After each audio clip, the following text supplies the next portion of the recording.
Yoshlar ovozi Bo'zatov Fest tanlovining respublika bosqichi 3-iyun kuni boshlandi. Dastlabki kun baxshichilik yo'nalishidagi ishtirokchilarning chiqishlari bilan boshlangan bo'lsa, 4-iyun kuni opera yo'nalishidagi yoshlar sahnaga chiqdi. Bo'zatov iqtidorlarni kashf etadi shiori ostida o'tkazilayotgan ushbu tanlovda hududiy bosqichlardan saralangan 161 nafar ishtirokchi baxshichilik, an'anaviy ijro, opera va estrada yo'nalishlarida o'z iqtidorlarini namoyon etishmoqda. Mana bu yergacha olib yordam bergan, darslari o'tib kelgan ustozim Ashurov Abdug'ofurjon domlaga o'z minnatdorchiligimni bildiraman.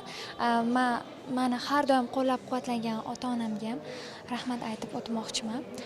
Bugun respublika bosqichi sahnasida bahor qo'shig'ini aytdim. Hayajon o'ta kuchli bo'ldi. Ustozlardan iliq fikrlarni oldim. Men bundan juda ham xursandman va taqdirlash marosimini kutyapman. Gul ochdi bahorin asos, dashtlarni lola vaqti, yangrab uchar xush ovoz. Yangrab uchar xush ovoz, bulbulning nola vaqti.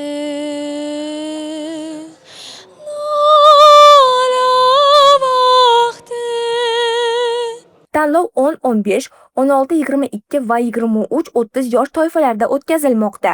Opera yo'nalishi bo'yicha 10-15 yosh toifasida chiqyapman.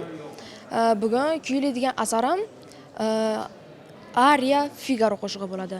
Bu qo'shiqda menga tanlash yordam bergan ustozim Alixon Bakirovga kattakon rahmat etib qolmoqchiman. Va shu fursatdan foydalanib ota-onamga ham kattakon rahmat etib qolaman. Va bugun hammaga omad tilagan holda va birinchi o'rinni niyat qilaman. Konsert oldi hayajon yo'q. Albatta Xudo xolasa yaxshi etaman degan umiddaman. Hammaga rahmat.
Samarqand viloyatidan keldim. 22-30 yoshlarda ichida qatnashyapman.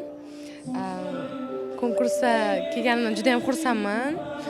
Konkursga o'rin uchun emas yoki boshqa narsa uchun emas, sahnaga chiqish o'zi bir baxt deb o'ylayman. Sen ketarsan, jonginam, sen ketarsan. Olis yo'llar seni chorlar zamon. Orzularing olamiga yor yetarsan. Men qolarman ko'zim gidiyon, dilda hijron. Har bir yo'nalishda birinchi o'rin uchun 50 million so'm, ikkinchi o'rin uchun 30 million so'm, uchinchi o'rin uchun 20 million so'm pul mukofoti belgilangan. Respublika bosqichiga yetib kelgan barcha ishtirokchilar esa 10 million so'mdan rag'batlantiriladi. Bu yoshlar ovoziga ikkinchi marta qatnashishim. Birinchisida viloyat bosqichida ikkinchi o'rinda olib, afsuski respublikaga o'ta olmaganmiz va o'sha ikkinchi o'rin o'ta olmaganimizdan o'zimizni ustimizda ishlab, xatolarimizni to'g'rilab va bu yil mana respublika bosqichiga yo'llanmani qo'lga kiritdik. Start spreading the news. I'm leaving today. I want to be part of New York, New York, New York bench shoes.